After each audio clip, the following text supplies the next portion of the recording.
Eto na yung hotdog na siguradong mapapalingon ka, kulay puti pero lasang pangmalakasan. Akala mo longganisa pero hindi. Isa itong hotdog pero naka all white outfit. Ang hotdog na hindi lang kakaiba, may malunggay pa.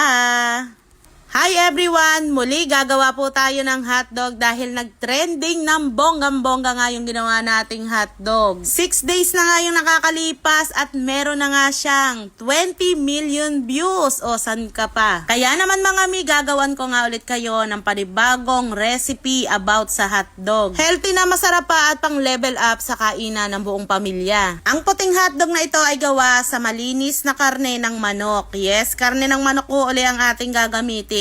Bukod sa madaling gilingin, mura pa gayon. Nakaredy na nga yung ating mga panimpla na paminta, magic sarap, onion powder, garlic powder, liquid seasoning at 2 itlog. Meron tayo ditong half cup ng cornstarch at syempre ang pinakabidang malunggay. Hayan at hinihimay-himay at pagkatapos ay i-ready na nga natin itong food processor. Medyo malaki na nga itong ginamit kong food processor at ilalagay ko na nga itong karne ng manok. At yung mga pinagsama-samang panimpla o spices, ayan, nilagay ko na nga rin itong cornstarch at liquid seasoning. 2 itlog ng manok, ayan, yung yolk lang ang kinuha ko. Pwede naman kahit anong itlog, pati itlog ng asawa nyo. Charis. Ilagay na nga rin natin itong malunggay. Tinimplahan ko rin ito ng asin, kalahating kutsara at kalahating kutsarang asukal. 1 kutsarang oil para lang hindi manikit sa ating case ng hotdog itong laman. At buhusan natin ito ng kalahating basong malamig na tubig. At yung natira, iinumin ko na at ako'y nauuhaw gayon. Hayan at ipagpatuloy nga natin ang paggiling nga sa manok at kailangan nga ay pinong-pino as in wala ka ng masalat. Nakuha na nga natin yung consistency na aking hinahanap. Ilagay na natin itong cheese. Ayan, gagamit ulit tayo ngayon ng hotdog case. Pero kulay puti na siya. Ayan, wala na siyang kulay kaya matatawag nating healthy na yung ating hotdog. Ayan, dahil kasi nagre-react dun sa ating hotdog na red. Nagtatanong sila kung saan daw nakukuha yung kulay ng hotdog ko. Ay doon po sa case. Ayan, ganun po talaga ang process ng hotdog. Like na bibili nyo sa mga sa mga market. Ayan, kagaya ng mga pangkaraniwang hotdog na nabibili natin. Gayon yun. Ngayon, ayaw nyo na may kulay, dito na lang tayo sa puti. Napakatipid naman yung gamitin. Sa mga gustong bumili nito, punta lang kayo sa aking TikTok account. Hanapin nyo yung link doon, nasa yellow basket.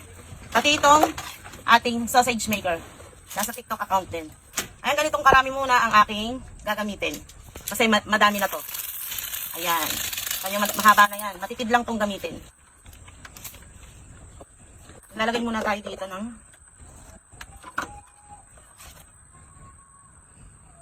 Hayan at ulitin lamang natin yung proseso na unang hotdog ko na ginawa. Sa paglalagay nga din nga sa ating sausage maker, kailangan walang hangin. Kailangan siksik para paglalagay dito sa case ay wala tayong hangin na makita. Mano-mano lamang tong ginagawa natin, hindi tayo gumagamit ng machine. Pero kung ma-technique ka, maiiwasan mo yun. Sa pagtatali naman may technique din para ka nagtatali ng longganisa. Kailangan nyo nga mapag-aralan mga mi yung pagtatali nito dahil kailangan nga ito sa ating hotdog. Kailangan matigas yung hotdog, hindi lalambot-lambot, gayon. Kailangan maganda ang pagkatali. Hindi nga pwede yung tali na kung paano, matatagalan kayo. At ayan, ready na nga itong ating hotdog para mainitan. Meron na nga ako nakasalang dito na tubig na hindi ko pinakukulo. Huwag natin itong pakukuluin dahil may tendency pumutok nga yung ating hotdog. Kailangan mahinay lang ang apoy at ito'y i-stay natin ng 10 minutes. After nga ng 10 minutes, eto, hanguin na natin.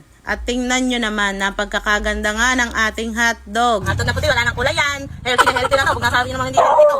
Oh. Wow, ang ganda.